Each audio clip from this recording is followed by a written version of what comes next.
Hello bachon, let's read the question.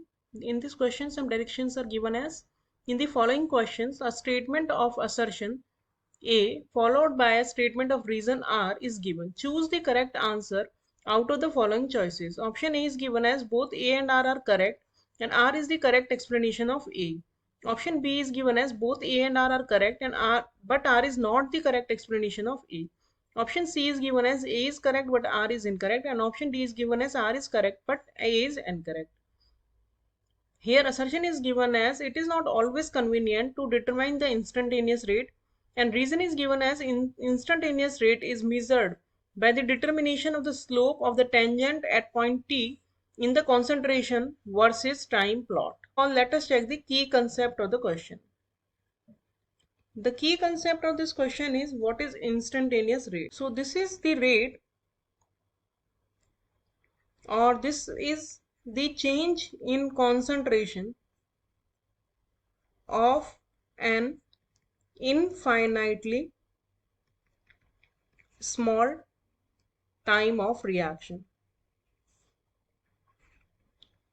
यानी कि instantaneous rate क्या होती है? इंस्टेंटेनियस रेट होती है change in concentration in a very small means infinitely small, बहुत ही कम टाइम में जो कॉन्सेंट्रेशन में चेंज होता है उसको हम बोलते हैं इंस्टेंटेनियस रेट. सपोज हम एक प्लॉट लेते हैं, इससे हम थोड़ा समझने की ट्राई करते हैं. ये कॉन्सेंट्रेशन है रिएक्टेंट की, तो रिएक्टेंट की कॉन्सेंट्रेशन क्या होती है? टाइम के साथ कम होती है, और यहाँ पे है टाइम. तो ये प्लॉट बनाया हमने कॉन्सेंट्रेशन वर्सेस टाइम का. तो एवरेज रेट क्या होती है? एवरेज रेट होती है कि आप एक T1 और T2 टाइम ले लो और इनके लिए कॉन्सेंट्रेशन देखो. इस वाले स्लोप के लिए भी कॉन्सेंट्रेशन, ये सपोज R2 है और ये R1 है, तो आपका जो एवरेज रेट होगी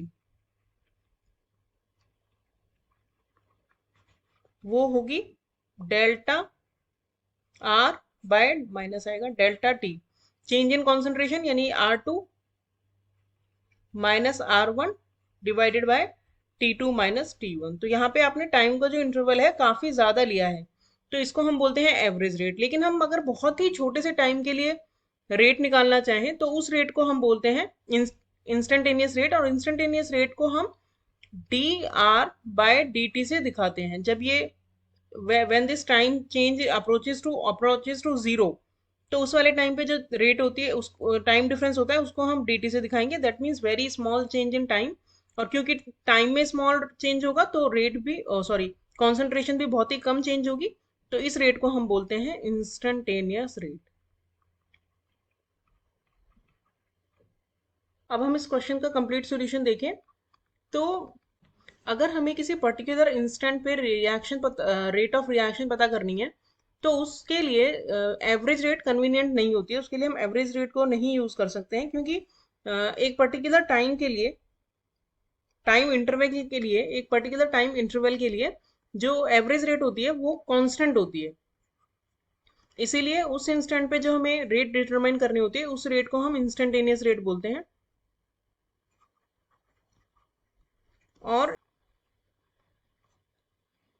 और इंस्टेंट रेट को डिटरमाइन करने के लिए जो टाइम वर्सेस कॉन्सेंट्रेशन का प्लॉट होता है उसका स्लोप हमें डिटरमाइन करना होता है. जैसे कि सपोज ये प्रोडक्ट की कॉन्सेंट्रेशन और टाइम के बीच में हम प्लॉट बना रहे हैं, तो एवरेज रेट हो जाएगी कि this is a time T2 and this is the time T1. तो इनके लिए हम कॉन्सेंट्रेशंस लेंगे, ये R2 और ये R1. क्योंकि ये प्रोडक्ट है तो ये इंक्रीज हो रही है, तो इस वाले केस इसमें एवरेज रेट हो जाएगी आपकी R2 minus R1 divided by T2 minus T1. लेकिन अगर इंस्टेंटेनियस रेट हमको निकालनी है तो हमें इसका टेंजेंट पे स्लोप निकालना होगा. ये स्लोप है, तो इन्फाइनेटली स्मॉल टाइम के लिए हम इस स्लोप पे, तो ये dp हो गया आपका और ये हो गया dt. तो ये dp माइनस dt जो होता है इंस्टेंटेनियस रेट, ये हो जाएगी dp बाय dt. तो इसका मतलब ये है कि जो हमारा दोनों ही, it is not always convenient to determine the instantaneous rate, ये भी करेक्ट ऑप्शन है. और instantaneous rate is measured by the determination of the slope of the tangent and the point time at point T in the concentration versus time plot, ये भी correct है। और यही reason है क्योंकि हमें टेंजेंट पे निकालना होता है, हमेशा टेंजेंट पे हमें इंस्टेंटेनियस रेट निकालना होता है, इसीलिए हर हमेशा कन्वीनियंट नहीं होता है इंस्टेंटेनियस रेट को डिटरमाइन करना। तो यानी कि हमारा जो करेक्ट ऑप्शन है वो होगा option A, both A and R correct and R is not the correct explanation of A. Hope you understood the solution well, thank you.